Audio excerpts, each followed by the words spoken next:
Welcome to yet another amazing episode of The Insight, which is brought to you by Oris Group Entertainment. We are very excited to have you back with us today, and it promises to be an interesting episode, and we're coming out with all we got for you. And remember, the reason why we are here is because you are there looking up for us to come in here every week to give you an amazing episode of The Insight. Today, we are not disappointing you. We're coming again with a bang. So my name is Famous, and I'm here and never alone, as you already know. I'm here with that lady called Delisha.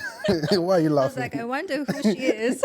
Now, I wanted to do a different introduction. That was, I was trying to create a tweak to it. You came too fast. It's too ahead of time, isn't it? It's you. It's Delisha. That's how you do. But it's amazing having you again. Thank you. I'm always excited when we have to come on this set together as a team for our people. It's a thing of joy to me. Absolutely. Always excited. It's always a vibe. And I say that. We are a vibe. Listen, guys. Yeah. Listen. Anytime you see Delisha and Famous, know that it's a vibe. It's a bang. Vibes on vibes. Vibes on. Can you sing that song? I'm feeling vibes on vibes. Again? I'm a ticking dynamite. Do you know why I asked her to sing? I needed you to hear the vocals. She is a strong vocalist. She's a singer. She's a writer. She's a model. And she is a brand influencer. Her song will melt you, all right? Don't worry, you're going to hear more of Delisha very soon, right? Right, absolutely, okay. Yes. So let's not talk about Delisha. Let's go to our show. Let's keep them in suspense. It's about for the now. Insight today, not about Delisha. All right, Delisha? All right. Thank you so much, Famous. Thank you so you're welcome. much. I'm feeling really great. I'm feeling really, really great. Always so excited to be on set on The Insight. Welcome, viewers. Welcome. It's so wonderful to have you join us yet again on another amazing episode, just as Famous had mentioned. Please do not forget to follow us on our social media platforms. But before that, let me just remind you, my name is Delisha Chetsi, and I'm really, really happy to be here today. So as I was saying, don't forget to follow us on our social media platforms. We are on Instagram, Facebook, even on YouTube. Please subscribe to our YouTube channel at The Insight by Oryx. Don't forget to like, share, and comment down below. We always love hearing from you. So then, please sit back, relax, and enjoy what we have for you today. Yes, you have to sit back and enjoy it, because today's episode, we're going to be talking about the Nigerian people. We're going to be talking about the Nigerian community in Qatar, the Nigerian embassy in Qatar. We're going to be talking about the relationship that exists between the people and the embassy. We're going to be talking about the relationship that exists between Qatar and Nigeria. I want to talk about also the economic, the social, cultural exchanges that lies between these two countries. It's a great combination, you know. A country like Nigeria, which is full and rich with culture and heritage, you know, and a country like Qatar that is also rich in culture and heritage. Absolutely. So it's a good blend, it's a great collaboration, and we're looking forward to a very interesting time. So today, to help us brush, to help us paint, to help us put spice onto this episode, we have a very, very senior diplomat who has been here for a while and who is attached to the Embassy of Nigeria in Qatar. Our guest today is Mr. Kimiebi Hold on. Our guest today... Wala be like bicycle. Say it again. No, I want to hear that again. Say it again. Wala be like bicycle. Do you want to tell the viewers what that means? You're going to do that. No, she's trying to mimic Nigerians. Nigerians usually say wahala be like bicycle. Give me some credit now. Well done, Delisha. Okay, thank you. Actually, let me go back to this. So our guest today is Mr. Kimiebi Imomotimi Ebienfa. He is a Nigerian diplomat who believes in the inevitability of Nigeria's global ascendancy. He happily describes himself as a proudly Ijo waterside boy from the creeks of the oil-rich Niger Delta region of Nigeria. I know the oil-rich Niger Delta region rings a bell to the ears of many. Yes. Mr. Ebienfa holds a Bachelor of Science and Master's degree in Political Science from Niger Delta University in Nigeria and the University of Ibadan, respectively, and also a postgraduate diploma in Diplomacy and International Affairs from the Nigerian Foreign Service Academy. He joined the Nigerian Foreign Service in the year 2013. His first diplomatic posting was at the Embassy of Nigeria in Luanda, Angola in 2017. And he served as head of chancery and acting head of mission, among other roles. Our guest is also a scholar with numerous academic publications to his credit. He was posted to the Nigerian Embassy mission in Qatar in 2021 and is currently the head of chancery and spokesperson of the Embassy of Nigeria in Doha, Qatar. Mr. Kimiebi is happily married with 3 beautiful children. Esteemed viewers, now it's time to delve into the business of the day.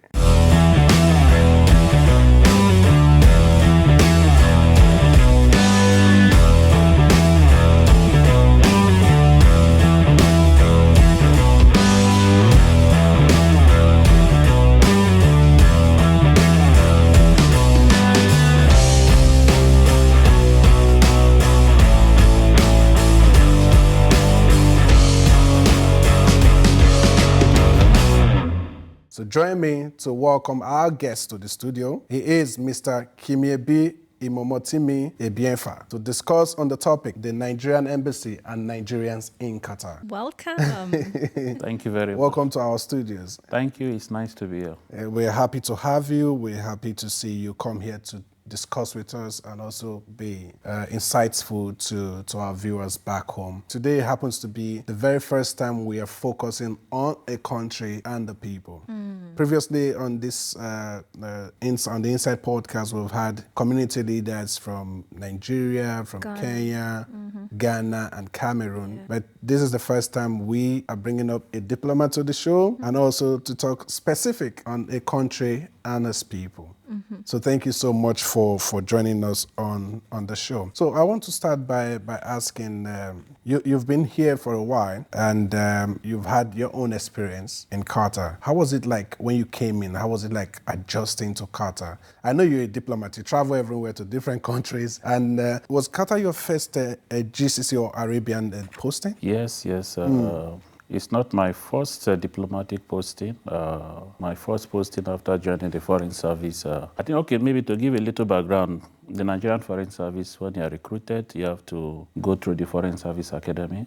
And after you graduate from the Foreign Service Academy, then you go back to the headquarters in Abuja to learn the ropes to know how diplomatic affairs have been conducted. And after that, then you are sent outside to a mission. Nigeria has 109 diplomatic missions. 109 diplomatic yes, missions. 109. Okay. Out of that number, we have 12 consulates. Embassies are headed by ambassadors or high commissioners, as the case may be. For Commonwealth countries, we call them high commissioners, but for other countries, they are called ambassadors. But for consulates, the head of the consulates are called consulate generals. Okay. So Nigeria, we have consulates in Frankfurt, in Douala, Buea, Bata, Joburg, Shanghai, Guangzhou, Atlanta, New York, among others. Those are Hong Kong. Those are missions that are consulate. There is a slight difference between consulates and embassies. Embassies are diplomatic missions that are stationed in the headquarters of the receiving state.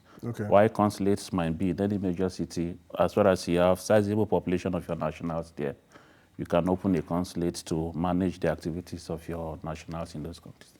So my first posting was Luanda, Angola, which was in 2017. And normally your first posting is for 1 year, but subsequently it is 3 years.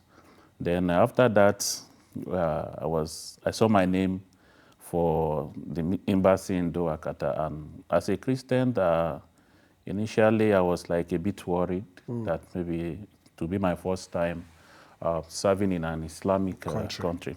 For language, I have no issues because I've had that experience in Luanda, Angola, whereby the official language is Portuguese. So I know that for language, it will not be an issue to me. But I was thinking about the religious belief and backgrounds and the rest of them. But I remember going to the market in Abuja trying to get this headgear, not for myself, but for my wife, because I thought all women are going to be properly covered. But to my surprise, we came here and he has no business using any of them throughout our stay so far in Doha. So I think from outside, people would think it's a very closed society whereby a lot of activities are restricted, but I think that is not the case. I think arriving in Doha in July 2021, I think COVID was just winding up then, and I came out of the airport, and what greeted me there was the extreme heat. I was like going in back again, but at least for the past 3 years, I'm used to it now, and I think the weather is, to me, is easily adjustable with the facilities at your own disposal, whereby you have air conditioners from your car to your house and public places that you go to. I think weather has not been a challenge. Communication has not been a challenge because almost everybody here speaks English. So it has been a good one for me. I think that's one of the good things I have found out about Qatar. The language limitation is not really a limitation that people think, because even you can still go to offices and do things in English language, documents are in English. Even some government offices, documents are in English, you can submit in English. But some you have to do Arabic.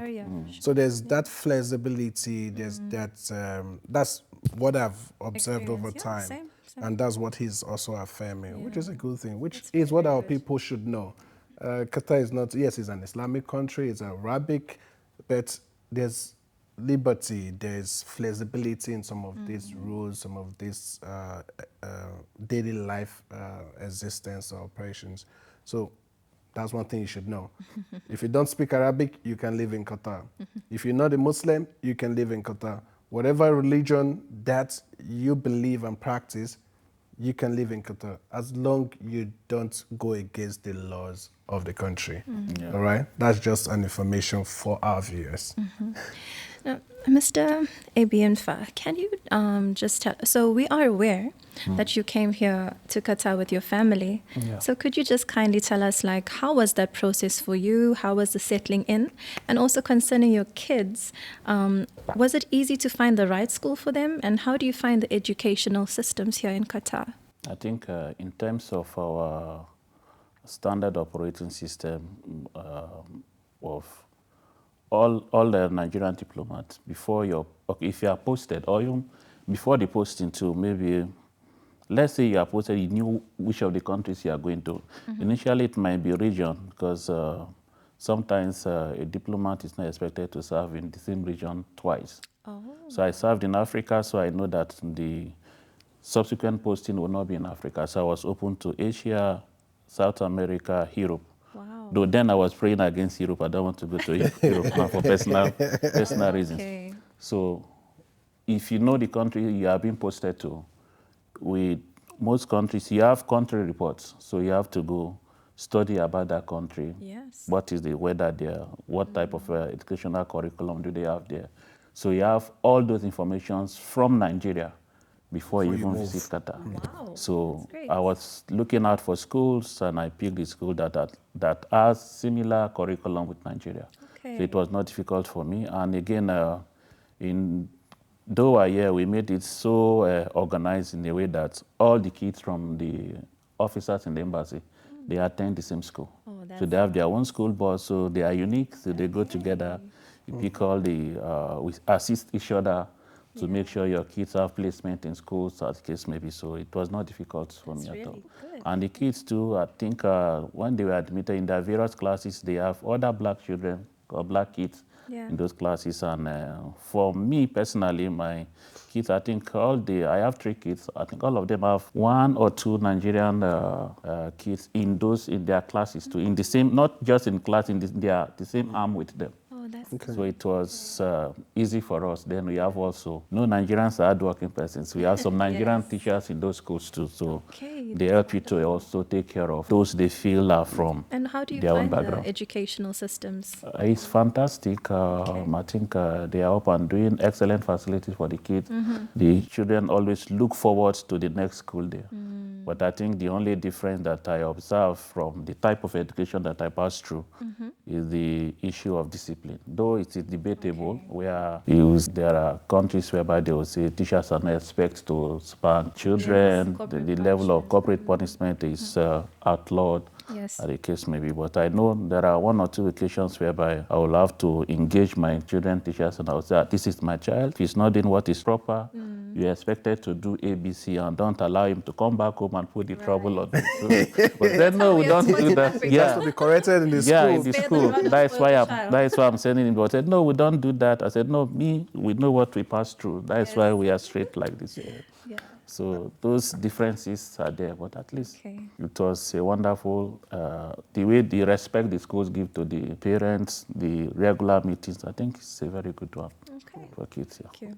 It's a good one. Do you think there's an educational framework that you've seen here that you think might be good to implement back home? Fine, Nigerians, I would not say we have a unique educational system. No, we might not have the best of facilities, but instruction pattern and how kids are receptive to the instruction given out by the teachers, the relationship that they enjoy is always unique. That is why you see Nigerians excelling anywhere they find themselves, despite the limited resources at their own disposal. Okay. Yeah, I will have instances whereby, at least for the past, let me say the first 1 year, where you go back home from the office and your kids are waiting for you, instructions from the teachers. Tomorrow we are doing ABC and we need to sell materials. You have to go back to the malls to make sure you get for them. At our own time, we never had opportunities of all those little instrument, equipment that they need for demonstration. But still we excel. But I think if most of the kids in Africa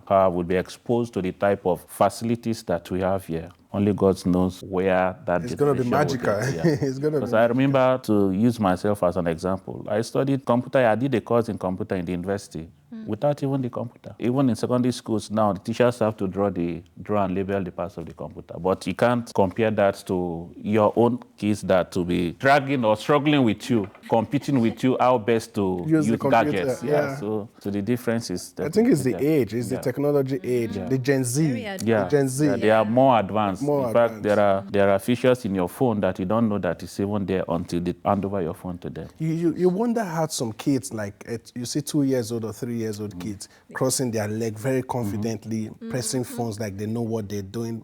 But actually, if you sit close to them, they know what they're They know looking what they for. are doing. Yeah. Actually do. They go in there, slide, they know where the YouTube is, that's their home. Yes. They go there, they do what they want to do to watch, they know how to skip. Yes. When the advert comes, they know how to move to the next one. They know how to just go and select. So this is the generation that we are. So I think people need to move Yes. with this trend. We can't remain where we are. Okay, we need to look at what is new, what is advanced, what is good for our kids' development, and see how to implement it back home so that there will be general improvement. Because, like you said, we don't have these gadgets, we don't have these equipment facilities, but Nigerians are excelling everywhere. So think about when we have them. Yeah. It's going to be magical. Exactly. Yeah. Absolutely. It's going to be magical. Anyway, let's take a move away from that. Let's go to the Nigerian embassy where you serve as the head of chancery and spokesperson of the embassy. The embassy has been here since 2013. Yeah. How time flies, just like yesterday. Just like yesterday. Remember when the embassy was set up in 2013? It was an amazing start of a new journey for us in Qatar. And I think looking back, 11 years has passed. Will you think that the embassy has made good impact in Nigerians in Qatar? Yes, the embassy has made a tremendous impact on the lives of Nigerians.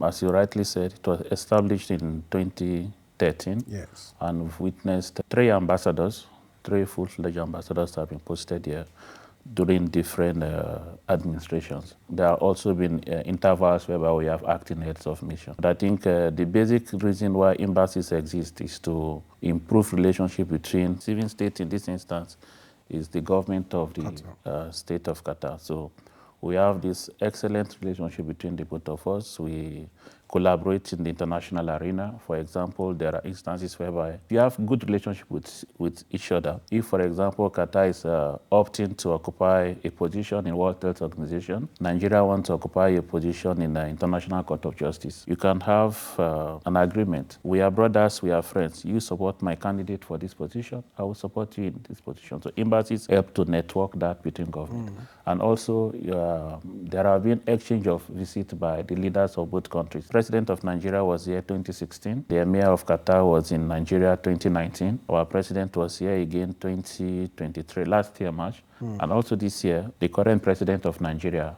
was in Qatar. I think this was his first official state visit To Qatar. since his inauguration as president of the country. And again, also for services to render to the Nigerian community. Before the establishment of the embassy, Qatar was assistance for consular duties, passports, documentation was supported by our mission in Abu Dhabi and then Dubai. But with Qatar having its own embassy stationed there, that has stopped. So we have helped to provide those consular and legal services to Nigerians. Some might argue that it has not been maybe there might be some maybe complaints or pockets of dissatisfaction registered by some category of Nigerians.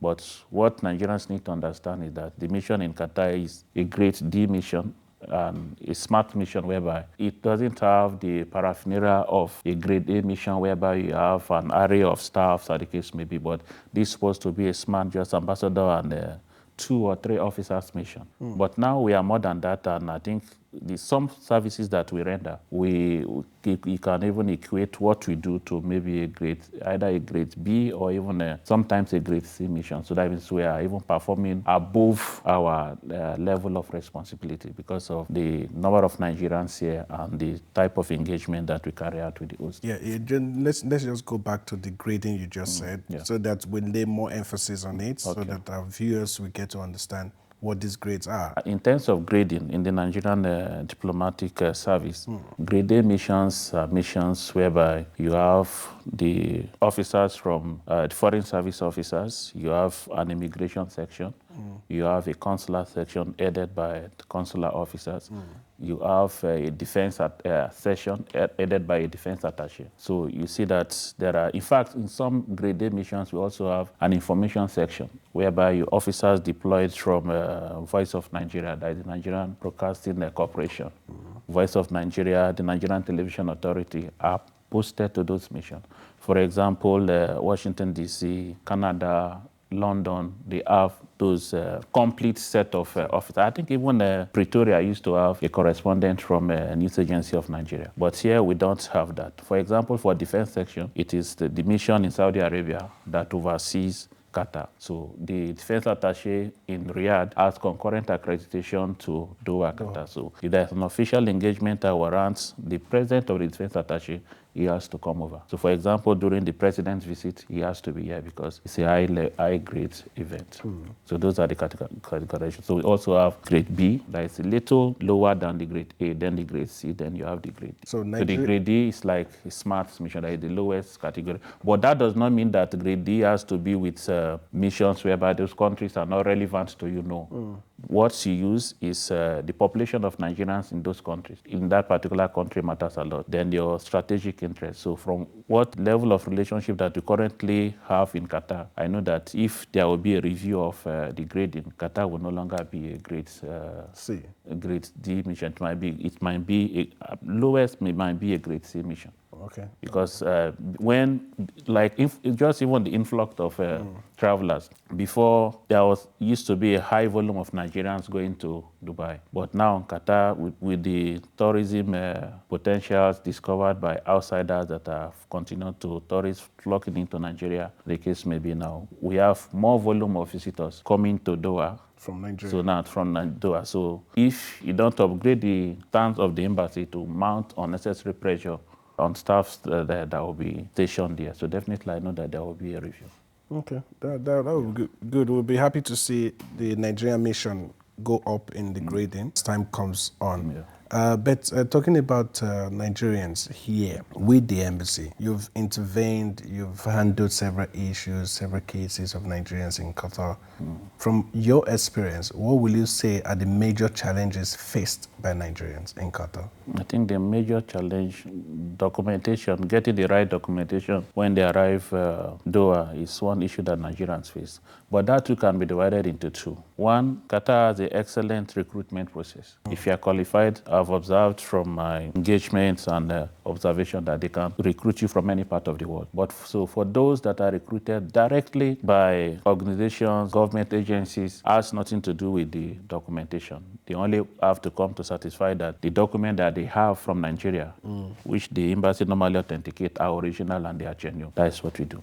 But there's also a category of Nigerians that come, arrive Doha, then will now try to get the right documentation that will qualify them to secure employment here. To that particular category now, embassy have to assist them to get their document, still do the authentication, as the case may be, do the legal work for them. Then also advise them how to go about the recruitment process. For example, like doctors, nurses, you can't just leave Nigeria because you're a graduate, then you come to Qatar. Different countries have their own rules and regulations, have their own requirements for recruitment. So there might be, you are a graduate, fine, but there might be certification that you have to obtain before you can be employable. So those things are relevant. So we guide Nigerians on how to go about them, how to get the necessary qualification and certification. Qualified, fine, but certification before you can be employable, and how to go about where to reside. If, for example, you're a first-timer, which areas are the eyebrow areas? Which areas can you get Nigerian food from home? Sometimes people will complain that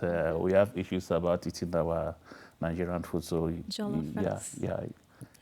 you guide them where to get. Don't even start the jollof rice authentic thing. Nigerian jollof rice. Don't start with jollof thing there. Let's leave it there. Yeah. Let's leave it there. Behave today. Mr. Ebienfa, you just talked about aspect of information and a requirement to be in Qatar and work in Qatar.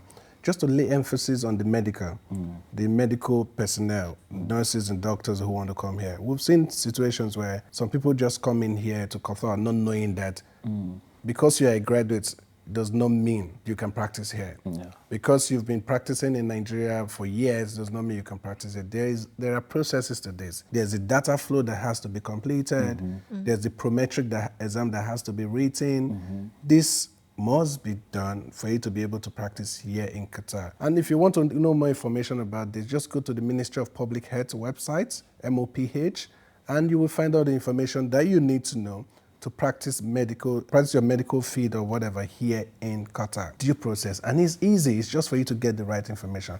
Mr. Ebienfa, is there any other challenges you think Nigerians are facing here in Qatar apart from this information? I think apart from that, we've had the unfortunate situation of some Nigerians that arrived Doha with the mindset of arriving for traveling, leaving Nigeria for greener pastures, and they will arrive here, and most times some of them are stranded.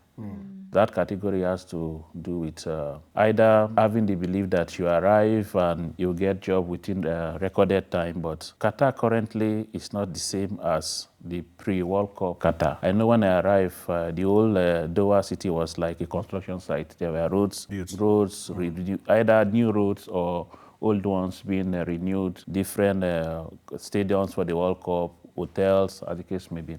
But most of those projects have been completed. It's not that there are no other ongoing projects in Qatar, but the volume of request or requirement for workers has a little bit slowed down. So those that maybe that would testify that they arrive and they got job within a month or two, that might not be the case now.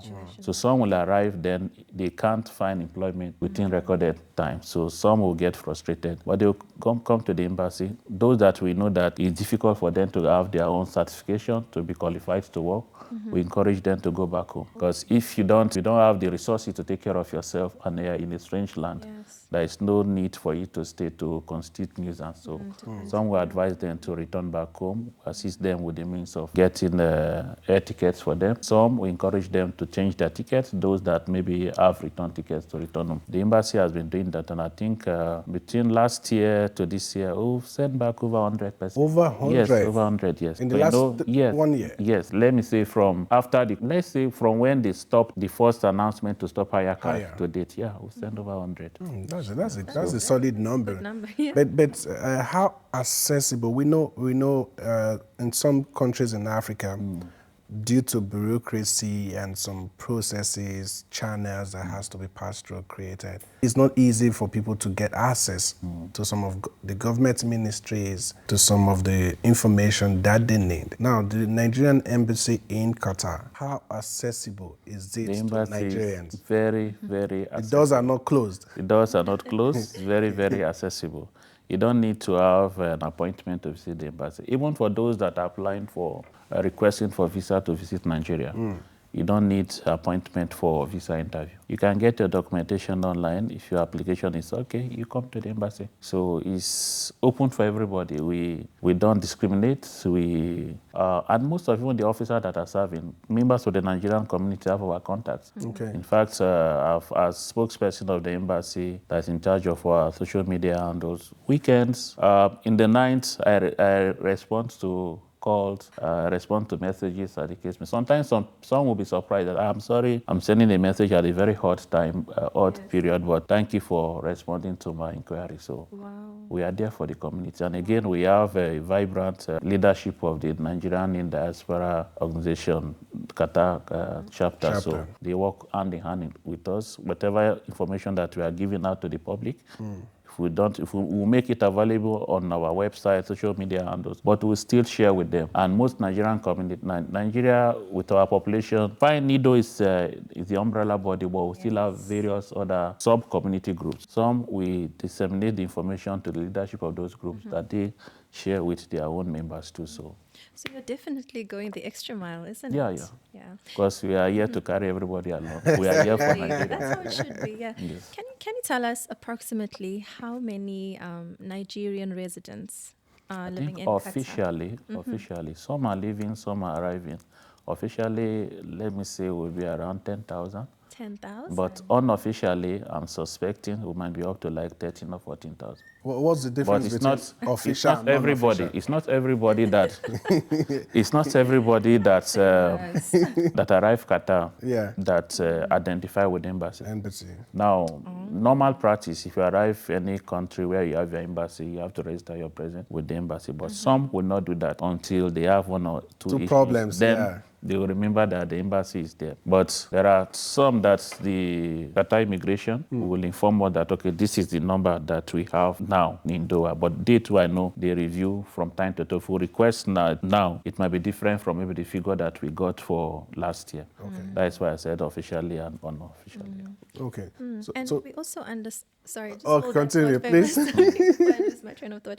We also understand Nigerians are very well positioned in several sectors. Yes. So, what are the major sectors that I think from professionals? From the energy sector to medical to energy medical, even Qatar Airways, you have Nigerians. I think we have famous Nigerian lady, the pilot that I think she has was to fly a particular aircraft. I've forgotten the name. Yeah. Was it Boeing? Boeing. 777 or something. I think she has that record. She was actually a crew with Qatar Airways. That's why she's. That's what I know. Then I think currently too, the chairperson, or will I say the chairman of Sidra Medical Corporation, is a Nigerian. Wow. In Ahmad, I think either the head, one of the topmost leaders of the gynecological sector, is a Nigerian. Then Qatar Energy too, we have a lot. Qatar Gas, we have a lot of Nigerians. Big. Safety too, I think we have a lot of persons in point. I think she has left now, but at a point, the head of nursing in Qatar University Health Center was a Nigerian. We have also renowned professors in various universities here in Doha too. So from educational to health to energy, Nigerians. I wonder if there's any sector in Qatar that don't have a Nigerian. I'm just thinking.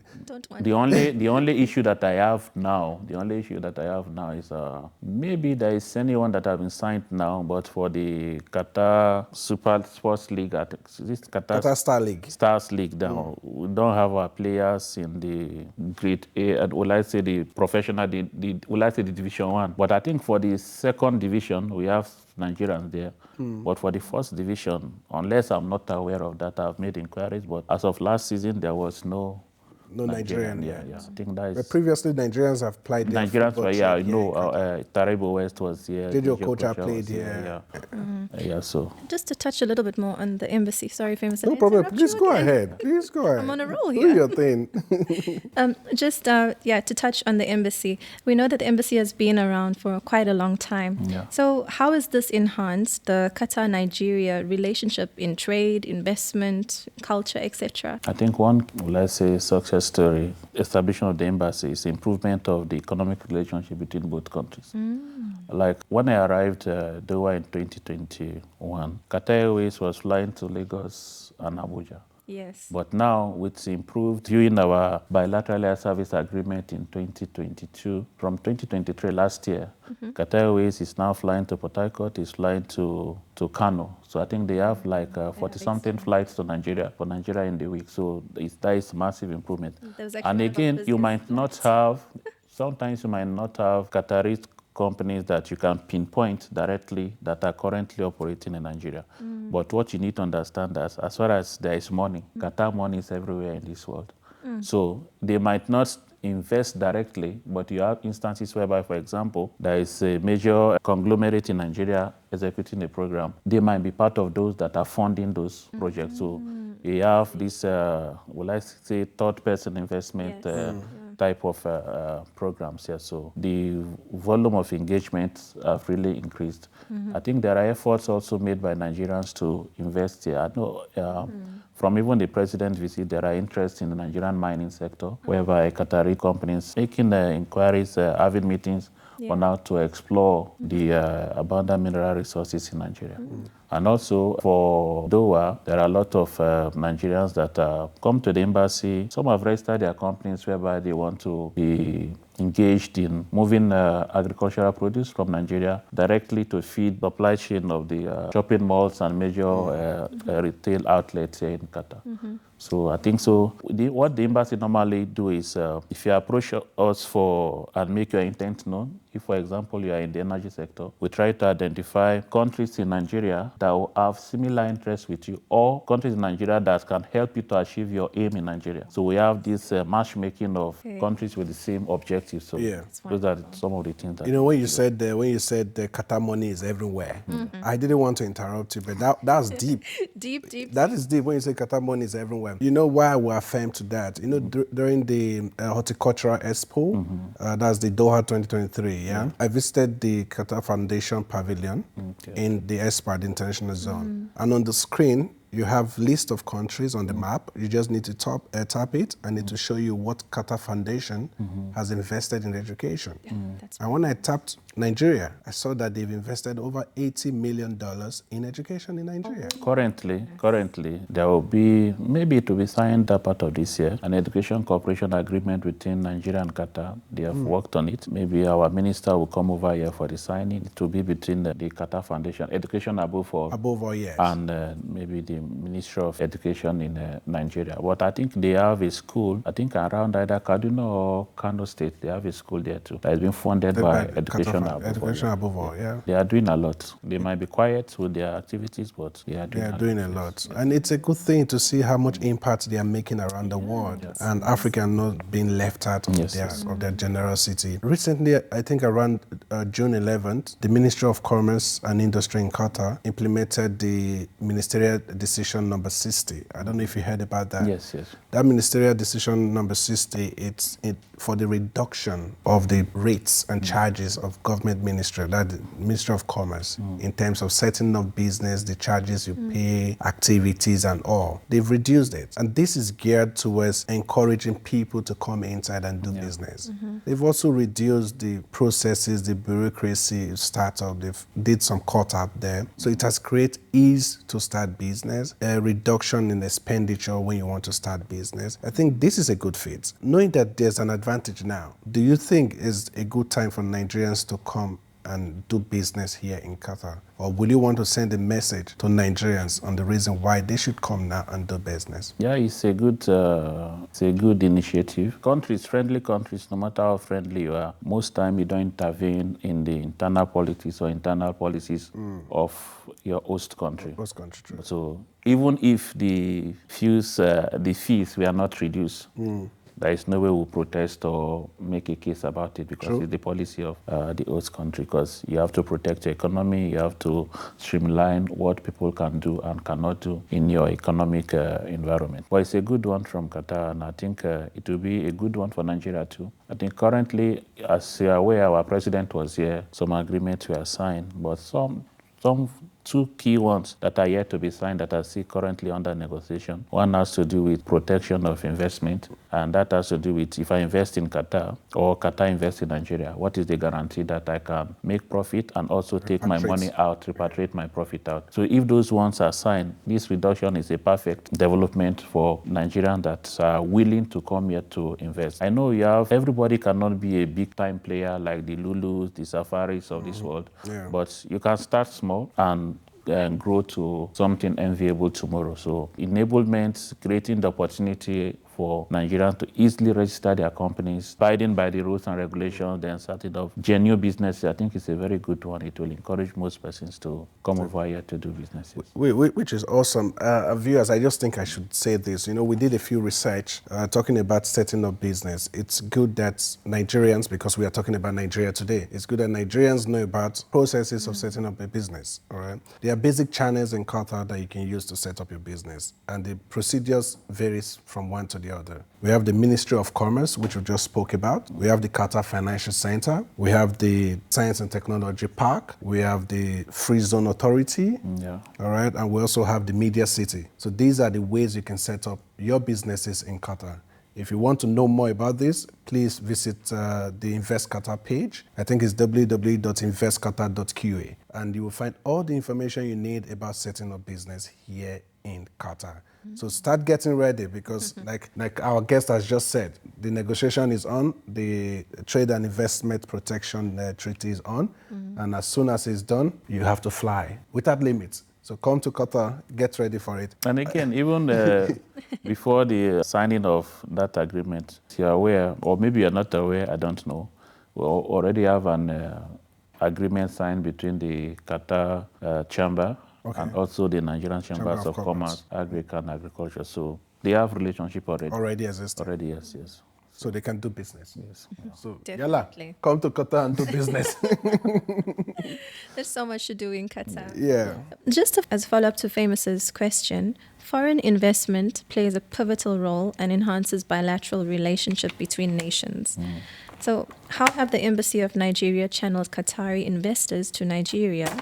And then also the Nigerian president, His Excellency President Tinubu, was in Qatar in March 2024. Would you say that the president's trip to Qatar opened more windows or made an impact for investments in Nigeria from the Qataris? Exactly. I see a big smile there.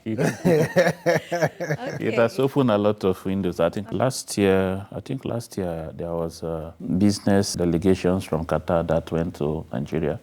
I think there was an event in Lagos and also in Abuja, whereby, as I said earlier, those forums create opportunity for business leaders from both countries to engage themselves. Right. Where are your strengths? Where are your opportunities?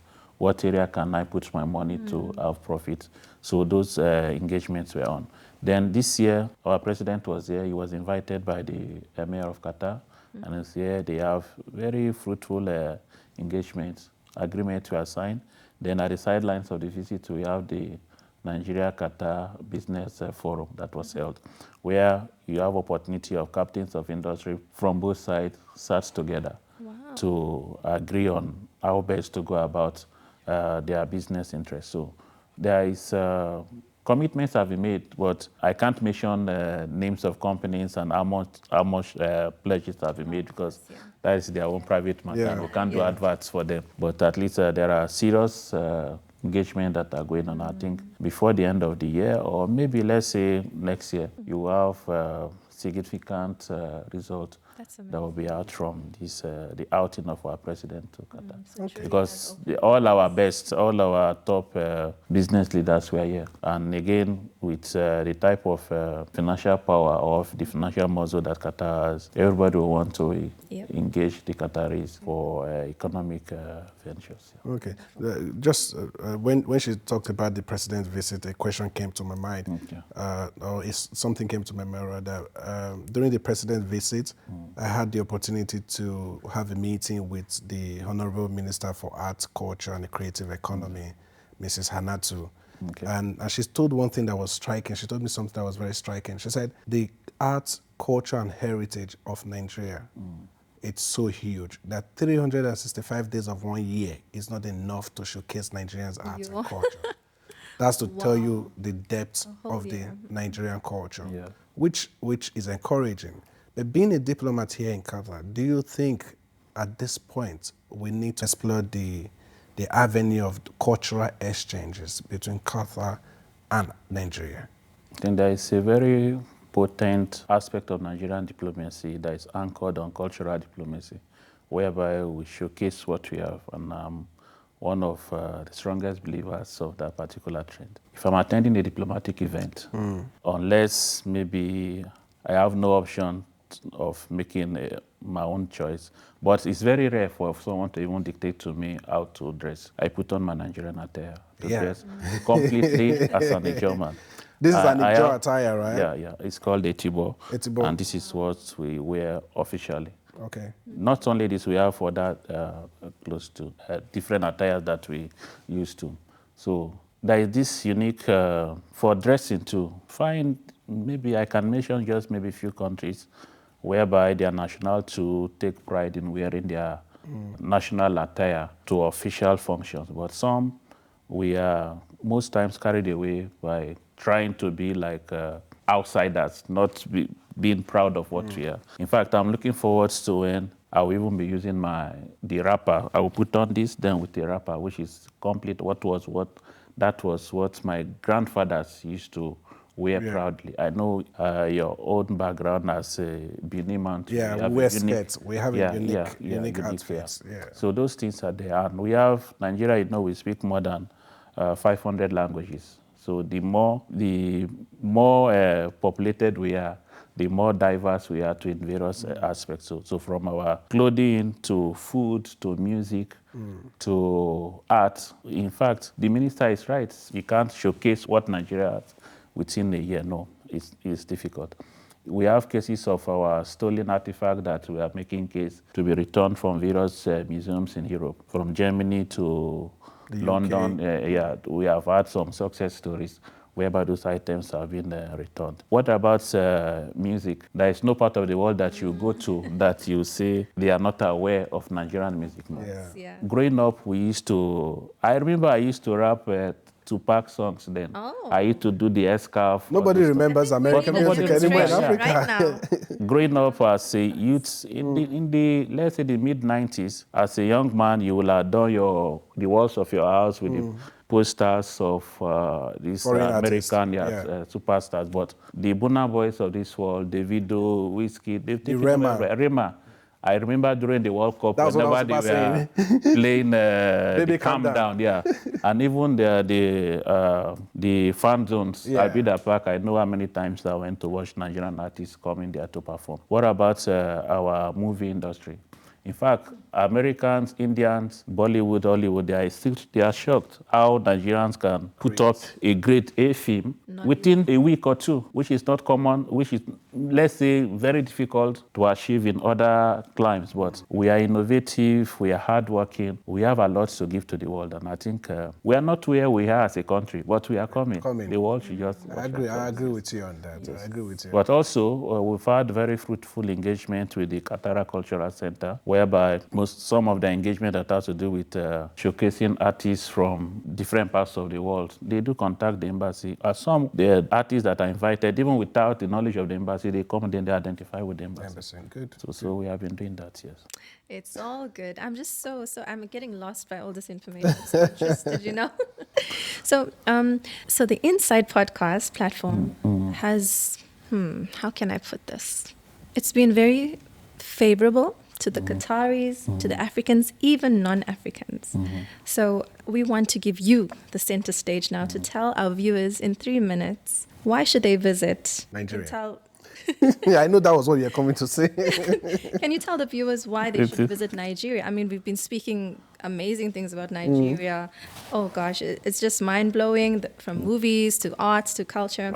So, can you tell the Nigerians, like, when it comes to, why should they do I think by virtue of my job as a diplomat, I've traveled widely. I would say in terms of weather, in terms of topography, in terms of character of peoples in a particular country, Nigeria is the best place to be. The eastern Scaplands in eastern part of the country, to the west, to the north, everywhere is unique. We have historical monuments, we have natural vegetations that are uncommon. Sometimes when I'm moving around, for example, in Doha here, and I see the drip irrigation technology that they use to water their plants, the grasses, the flowers, I will just look back and smile. In Nigeria, it grows naturally. Natural. Because we have, in fact, in my state, it's like we don't have any distinction between dry season and wet season. Sure. So it's raining throughout the year. Which state is that? So that They is need to Bayelsa know. State. Bayelsa State. So that is to tell you that most part of Nigeria, even agriculture too, we don't need fertilizer. We grow our crops here, and it's organic. So you have all those benefits. And in terms of, some will talk about maybe security challenges that is blown out of proportion sometimes.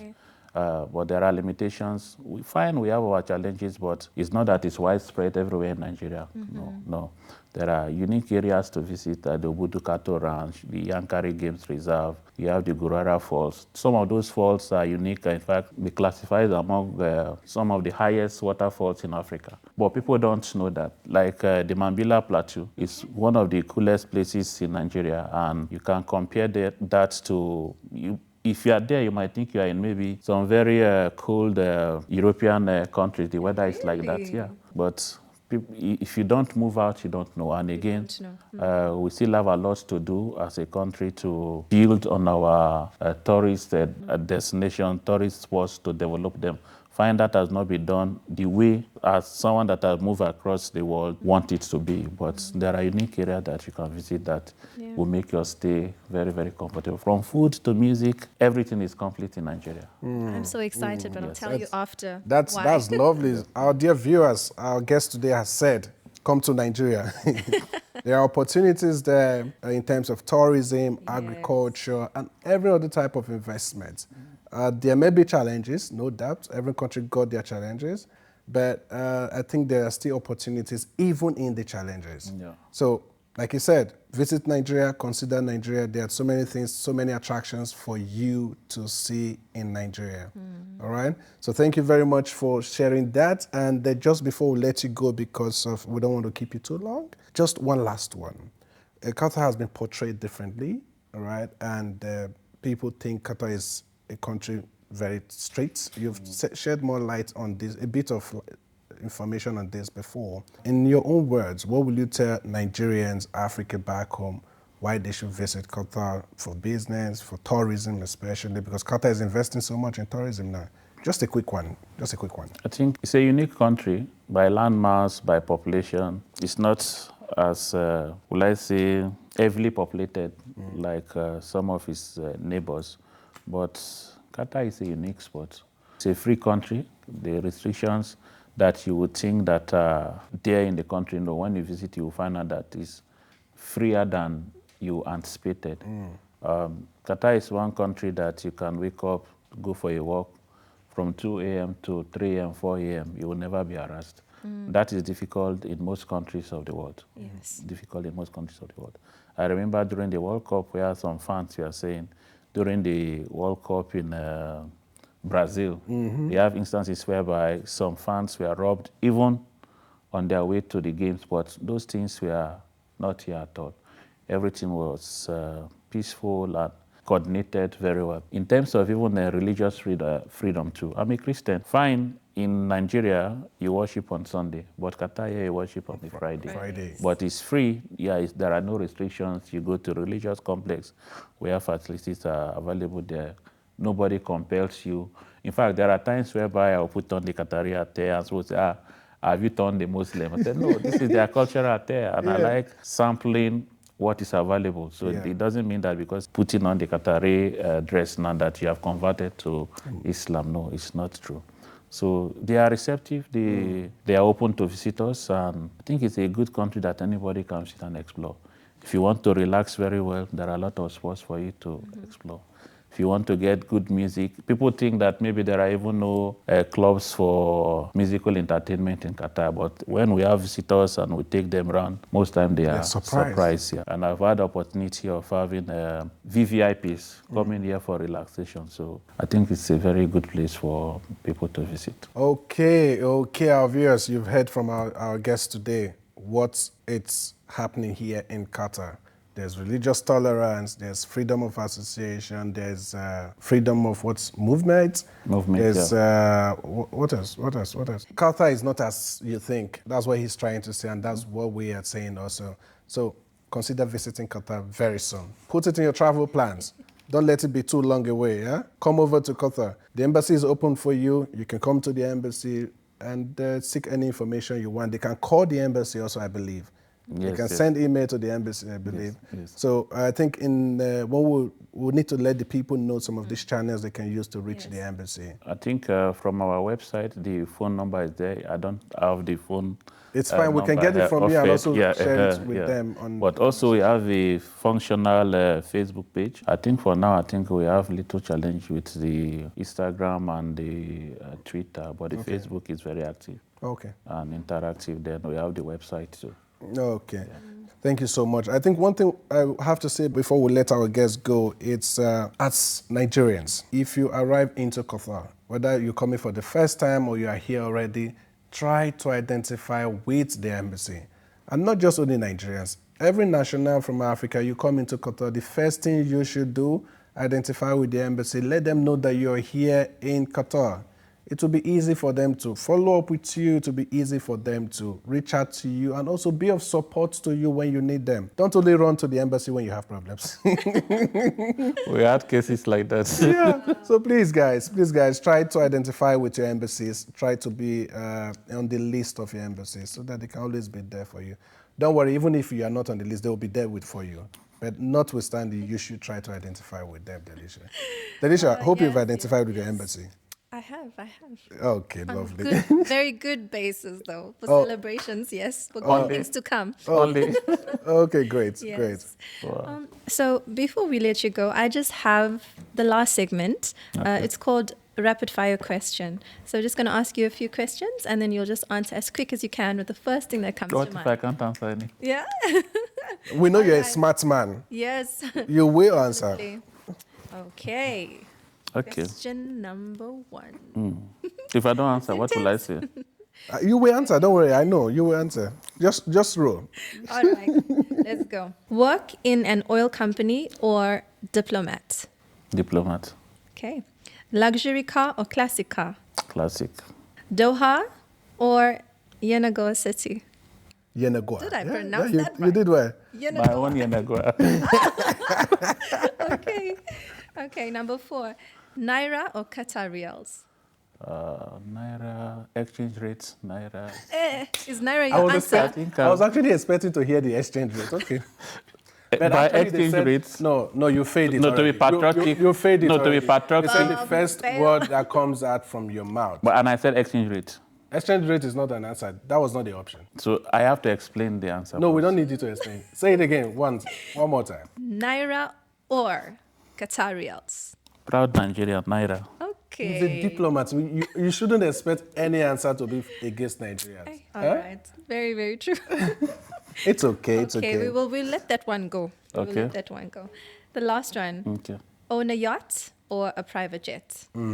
Yacht is better. I'm a waterside Why? boy. Why a yacht? I like water. Like the water. Okay. He said he's waterside boy. You don't know what that means. Water? Waterside. Waterside. So he Don't worry. stays Look by for the look for a waterside. Nigerian to explain that to you. Let's Stays by the proceed. waterside. Look for a Nigerian to explain that to you. Ooh, okay, famous. Okay, I will do that. Okay. Right. Well, we just want to say thank you so much for your time. It's really been wonderful having you on the podcast. It's truly been incredible. Absolutely. I know Famous can definitely agree with me and our viewers. So just as a token of our appreciation, something small from our side, on behalf of The Insight, this is for you. I have to stand up. If you want to stand, if you want to sit, Let me mate. stand up with my cap first. There you go. Thank you very, very much. You're Wow, so this is welcome. nice. Do you know what this means? I think I've seen it somewhere. It has to do with, Starts with the S. I'll just give you a tip. I think it has to do with your brand. No, Sit. you said it before. Sidra. Sidra. I was just trying to imagine where I saw it before. Thank you very much. I You're really so appreciate it. welcome. Yeah, thank you very also. We appreciate your time for Yes. joining us. Thank you so Thank much. you. Thank you so Yes. much. Thank Wow. you. Well, viewers, just like I said, we've understood the assignment and we left no crumbs. Surely. So thank you so much for joining us once again. It's really been wonderful. And also, please don't forget to follow us on our social media platforms, Instagram, Facebook, YouTube.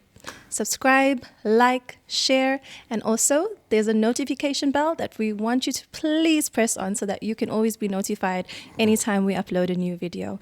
Don't forget, At the Insight by Oryx. While signing out, I'm Delisha Chetty, and thank you so much. Until next time, see you again.